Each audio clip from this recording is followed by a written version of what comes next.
4:30ला ते आलं, त्याचा फायदा झाला. कारण आदरणीय आमचे प्रणनाथरावजी बोकारे साहेब त्यांची भेट झाली आणि त्यांनी मार्गदर्शन केलं. त्याचबरोबर आमचे आदरणीय बालाजी पाटीलजी जोगदार, बालाजी शेळकेजी, त्याचबरोबर दिगंबरजी शिंदे, त्याचबरोबर जे प्रमुख वक्ते म्हणून या ठिकाणी आलेले आहेत आदरणीय कुंभरगावेजी, त्याचबरोबर डॉक्टर राम वाघमारेजी, आणि ज्यांनी या कार्यक्रमाचे नियोजन केले ते आदरणीय राहुलजी वाघमारे, त्यांचे सहकारी सुनील देसलवार, डॉक्टर रमेश नांदेडकर, विनोदजी, त्याचबरोबर आनंदजी जोंधळे आणि रुपेश कुलते. आणि उपस्थित सर्वात महत्वाचं म्हणजे ज्यांचा आपण पुरस्कार ज्यांना देतोय, खऱ्या अर्थानं त्या खेळाडूंच्या सर्व माता, त्यांच्या चरणी मी नतमस्त होतो. आणि सर्व माझे इथं उपस्थित असलेले सर्व माझे सहकारी खेळाडू बंधू, खरं तर ही संकल्पनाच खूप चांगली आहे. खेळाडू असेल किंवा कुठल्याही पदावरचा व्यक्ती असेल, त्याचा सन्मान होतो. त्याच्या सन्मानासोबत त्याच्या वडिलांचंही नाव जातं. कदाचित वडील सुद्धा त्या सन्मानाला उपस्थित राहतो, त्यांचाही सत्कार आणि सन्मान त्या ठिकाणी होतो. पण खऱ्या अर्थानं पडद्याआड सर्व संकट, सगळ्या यातना, सगळ्या भावना, सगळ्याचा रोष सहन करणं, सगळ्याच्या शिवा खाणं, सगळं करून कोणी म्हणणार नाही की तू हे केलं. ते बाजूला राहून आपल्या लेकरासाठी, आपल्या पतीसाठी, आपल्या नवऱ्यासाठी, आपल्या सासू सासऱ्यासाठी, आपल्या सगळ्या संबंधासाठी जे अहोरात्र झटते आणि एवढे कष्ट सहन करून सगळ्यांचं काम करत करत आपल्या लेकराला घडवते, त्या मातेचा गौरव आज होतोय. त्याचा अभिमान निश्चित या ठिकाणी आहे आणि त्यांचा अभिमान करणं ही खरंच गरजेचं आहे. कारण जे कोणी घडलं, आदरणीय भाई केशवरावजी धोंडके साहेब नेहमी म्हणतात, माझ्या मायमुळे मी घडलो. माझ्या माईनं जर माझ्यावर संस्कार दिले नसते तर मी घडलोच नसतो, कारण लहानपणीच वडील वारले होते. ही भूमिका आहे. आणि नेहमी त्यांनी देवाच्या पलीकडे आईला सन्मान आणि मान दिला. नेहमी ते आदर आईबद्दल ठेवत होते. खऱ्या अर्थानं हा सन्मान खरंच खूप, आणि तेही ज्यांनी 2 छत्रपती घडवले त्यांच्या नावानी, राष्ट्रमाता राजमाता जिजाऊ आऊसाहेब यांच्या नावानी हा पुरस्कार दिला जातो. ही अभिमानाची बाब आहे. खरंच मला या गोष्टीचा खूप आनंद या ठिकाणी होतो. ज्या पद्धतीने आता सरांनी सांगितलं की नांदेडमध्ये क्रीडा संकुलन पाहिजे, आता ताई आहेत, ती आहेत, निश्चित करतील. पण मी एक खेळाडू आहे आणि मी क्रिकेट खेळत होतो, टेबल टेनिस आणि विद्यापीठ लेवलला खेळलो आणि एक रुची होती खेळाची. आणि आम्ही ज्या पद्धतीने खेळत होतो, आम्हाला कुठेही मैदान उपलब्ध नव्हतं सर. आणि ज्यावेळेस आम्ही थोडंसं आमच्या हातात थोडासा कारभार आला, सगळ्या गोष्टी आल्या, आणि त्यावेळेस एक विषय असा निघाला की जिल्हा क्रीडा म्हणजे क्रीडा संकुलन स्थापन करायचे. कंधारला जागा पाहिजे. जागा तर सरकारची नव्हती, कोणी द्यायला तयार नव्हतं.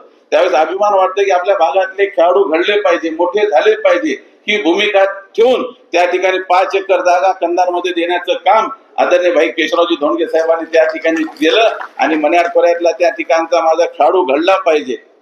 त्या ठिकाणी सर निश्चित काळजी घेतील, चांगल्या पद्धतीच्या सुविधा देतील, चांगली स्पर्धा घेतील, एवढी अपेक्षा या ठिकाणी करतो. ताई मगाशी बोलत होते आणि त्यांनी एक 100 पुष्या सांगितलं. मुळात थोडस मी त्याला करेक्शन करतो, ते मला सांगायचं नव्हतं पण करेक्शन करणं गरजेचं आहे. कारण बौद्ध समाजाचा एक मुलगा होता लहान, त्याला साप चावून तो वारला आणि त्याचे सर्व मित्र एकत्र आले आणि त्यांनी ठरवलं की आपला मुलगा मित्र वारलाय आणि ते सिद्धार्थ नाव होतं त्याचं, त्याच्या नावाने आपण गणेश मंडळ स्थापन करू. मग ते बाबाजवळ यायचे, खेळायचे, पैसे वगैरे मागायला, ते बाबा द्यायचे, लाड करायचे. मग बाबांना सांगितलं त्याने की बापू आम्हाला गणपती स्थापन करायचं आणि असं असं आमचा दोस्त मेलाय आणि त्याच्या नावानं आम्हाला करायचे सापचण. बाबा म्हणले चांगली गोष्ट आहे, पण एक काम करा म्हणले, तुम्ही रितसर अर्ज करा आणि परवानगी घ्या म्हणले, परवानगीशिवाय गणपती बसू नका म्हणले तुम्ही. आता त्यांना कुठं अर्ज आहे, मग ते कुठल्या ते सर आमचे कलमे सर आहेत त्यांच्याकडे गेले, पोरं अर्ज तयार केला आणि पोलीस स्टेशनला गेले.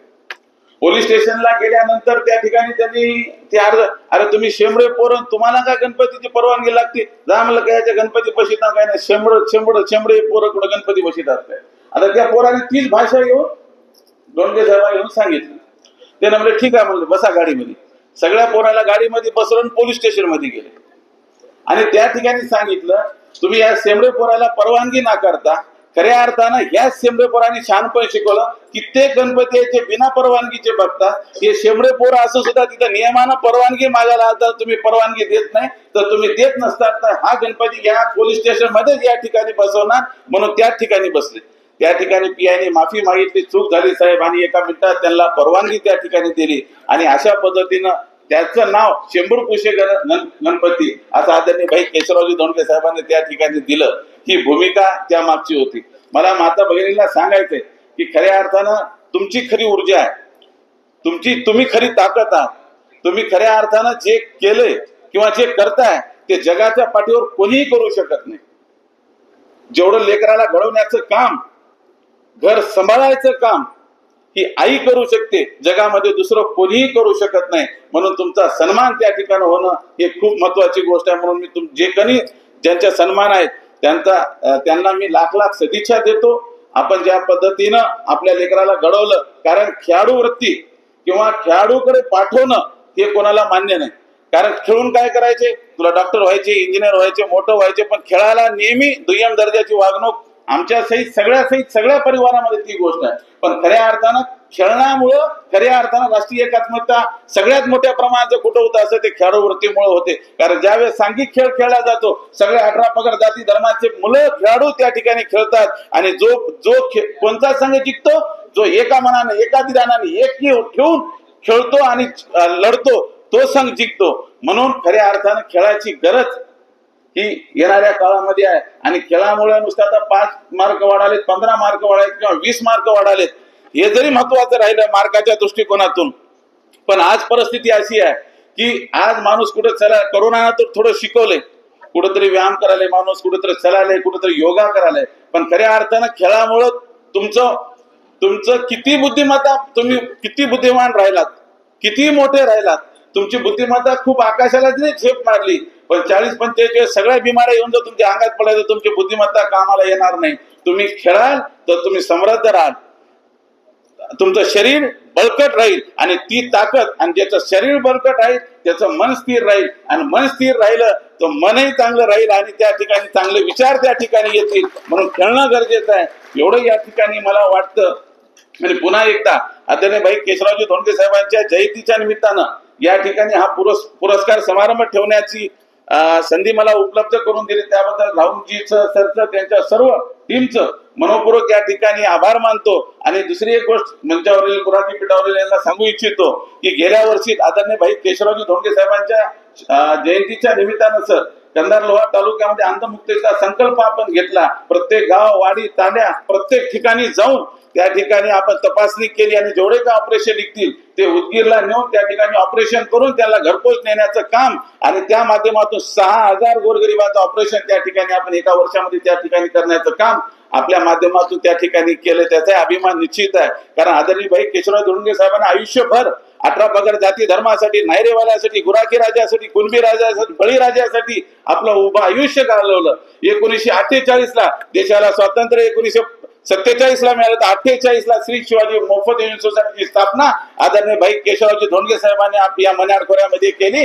खऱ्या अर्थानं माझ्या वाडीवरचा, कुणब्याचा, नायरेवाला, गुराखी राजा, 18 पगड जाती धर्माचा माझा लेकरू शिकला पाहिजे, मोठा झाला पाहिजे, ही भूमिका आदरणीय भाई केशवरावजी धोंडके साहेबांची होती. मला अभिमानानं सांगावं वाटतं, लॉ कॉलेजची परवानगी ज्यावेळेस आदरणीय भाई केशवराव धोंडके साहेबांनी सभागृहात मांडली, त्यावेळेस त्यांना सांगण्यात आलं की या सभागृहामध्ये ज्या ठिकाणी जिल्हा आहे आणि उपजिल्हा न्यायालय आहे, सत्र न्यायालय आहे, त्या ठिकाणी तुम्हाला लॉ कॉलेज देता येतं. पण आदरणीय भाई केशवराव धोंडके साहेबांनी सांगितलं की आम्हाला का अधिकार नाही का, मसंजोग्याचं लेकरू वकील होणे काय, भिसऱ्याचं पोरग वकील होणे, वडराचं पोरग वकील होणे, मुसलमानांचं पोरग होणे, खटकाचं पोरग म्हणजे गुराख्याचं लेकरू वकील झालं पाहिजे, मला लॉ कॉलेज पाहिजे.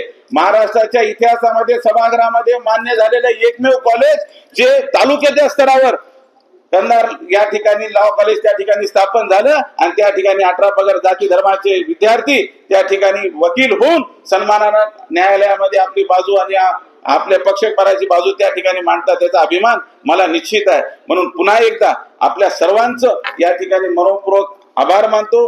सर्व ज्यांचं स्वागत करायचे त्यांचंही अभिनंदन या ठिकाणी करतो. गुराखी पीठावर मंचावर उपस्थित असलेले सर्वजण आले त्याबद्दल मी सर्वांचं या ठिकाणी आभार मानून माझे 2 शब्द संपवतो. काय म्हणू आता, न पुरे ही वाणी मस्तक चरणी ठेवीत असे. जय क्रांती, जय महाराज.